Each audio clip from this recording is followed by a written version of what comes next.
வணக்கம் அனைவருக்கும். நான் உங்கள் ஜோதிடர் செல்வம்.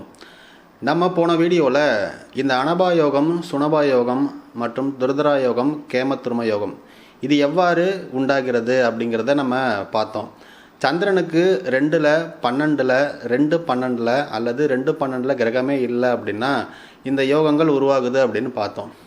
இந்த யோகங்கள் பஞ்சாதி கிரகங்கள் சந்திரனுக்கு 2லேயோ 12லேயோ நின்னா மட்டும்தான் வரும். சூரியனோ ராகுவோ கேதுவோ இருந்தால் வராது. சந்திரனுக்கு 2ல் கிரகம் இருந்துச்சு அப்படின்னா அதை சுனபா யோகம் அப்படின்னும், சந்திரனுக்கு 12ல் கிரகம் இருந்துச்சுன்னா அதை அனபா யோகம் அப்படின்னும், சந்திரனுக்கு முன்னும் பின்னும் கிரகங்கள் இருந்துச்சு, அதாவது 2ஆம் இடத்துலையும் 12ஆம் இடத்துலையும் இந்த பஞ்சாதி கிரகங்கள் இருந்துச்சு அப்படின்னா அதை துர்தரா யோகம் அப்படின்னும், 2 பக்கமும் கிரகமே இல்லை அப்படின்னா அதை கேமத்ரும யோகம் அப்படின்னும் சொல்கிறாங்க. அப்போ இந்த யோகங்கள் ஜாதகத்தில் நல்லா வேலை செய்யணும் அப்படின்னா இந்த பஞ்சாதி கிரகங்கள், அதாவது சந்திரனுக்கு 2-12 இருக்கக்கூடிய கிரகங்கள் நல்ல ஆதிபத்தியம் பெற்றிருக்கணும், கெடாமல் இருக்கணும், நல்ல நிலையில் இருக்கணும். நல்லா வலுத்திருந்துச்சு அப்படின்னா அந்த யோகமும் கட்டாயம் அந்த ஜாதகத்தில் வேலை செய்யும். அதன் அடிப்படையில் நம்ம ஆல்ரெடி பார்த்த வீடியோக்கள் உங்களுக்கு நல்லா புரிஞ்சிருக்கும் அப்படின்னு நினைக்கிறேன். இந்த வீடியோவில் நாம் தெரிஞ்சுக்க போகிறது இந்த சந்திரனுக்கு 2ஆம் இடத்துல அமரக்கூடிய சுனபா யோகம் தரக்கூடிய இந்த பஞ்சாதி கிரகங்கள் எந்தெந்த கிரகங்கள் அமரும் பொழுது என்னென்ன மாதிரியான பலன்களை அது வெளிப்படுத்தும் அப்படிங்கிறத பார்க்க போகிறோம்.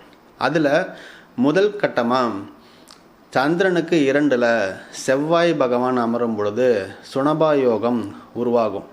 இந்த செவ்வாய் நல்ல நிலையில் அந்த ஜாதகத்தில் இருக்கிறாரு அப்படின்னா கட்டாயம் இந்த ஜாதகர் ஒரு நல்ல நிலையை அடைவார்.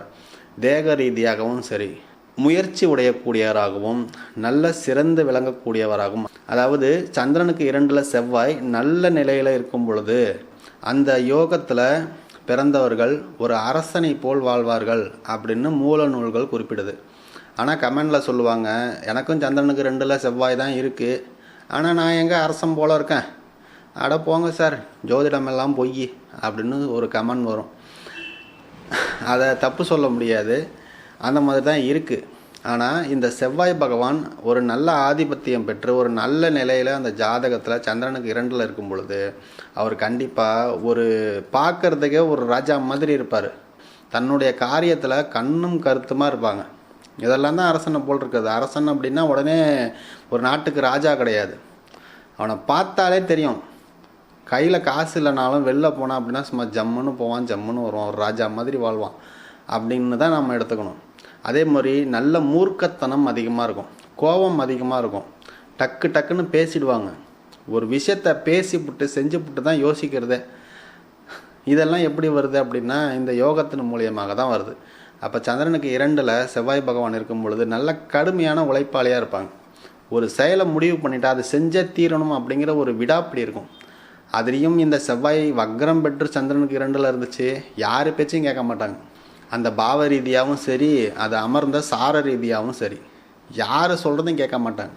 6ஆம் இடத்தோடையோ 10ஆம் இடத்தோடையோ தொடர்பு கொள்ளும் பொழுது ஒரு நல்ல வேலை, சூரியன் சம்மந்தப்படுறாரு, குரு சம்மந்தப்படுறாரு, ஒரு அரசாங்க வேலையை வாங்குறதுல இந்த மாதிரியான ஒரு உத்வேகத்தை ஜாதகருக்கு கொடுக்கும் பொழுது அதை விடாப்படியாக பிடிச்சிக்கிட்டு கட்டாயம் ஜெயிச்சு வந்துடுவாங்க. சரிங்களா? அந்த மாதிரி ஒரு மோட்டிவேஷனல் கொடுக்கறதுக்கு இந்த மாதிரி இருக்குது சார் அமைப்பு, நீங்கள் போய் ட்ரை பண்ணுங்கள் சார் அப்படின்னு நம்ம தைரியமாக சொல்லலாம். அவரால் கண்டிப்பாக அதை செய்ய முடியும். அவருக்குள்ளே இருக்கிறத நாம் தூண்டி விடணும். ஜோதிடரோட வேலை என்ன, உங்களுக்கு இந்த அமைப்பு இருக்குது, நீங்கள் போய் ட்ரை பண்ணுங்கள் சார், கட்டாயம் கிடைக்கும் சார் அப்படின்னு நம்ம அடித்து சொல்கிறதுக்கான வாய்ப்புகளை தான் இந்த யோகங்கள் அப்படிங்கிற ஒரு தலைப்பில் நம்மளுடைய முன்னோர்கள் நமக்கு வழிவகை செய்து கொடுத்துருக்குறாங்க. எப்பா இவனுக்கு நீ அடித்து சொல்லுப்பா, கண்டிப்பாக வந்துடுவான்ப்பா, இவன் கிரகம் நல்லா இருக்குல்ல, கட்டாயம் சொல்ல அவன் ஜெயிச்சிருவான் அப்படின்னு நமக்கும் ஒரு உண்மையான ஒரு விளக்கத்தை கொடுத்துட்டு போயிருக்காங்க.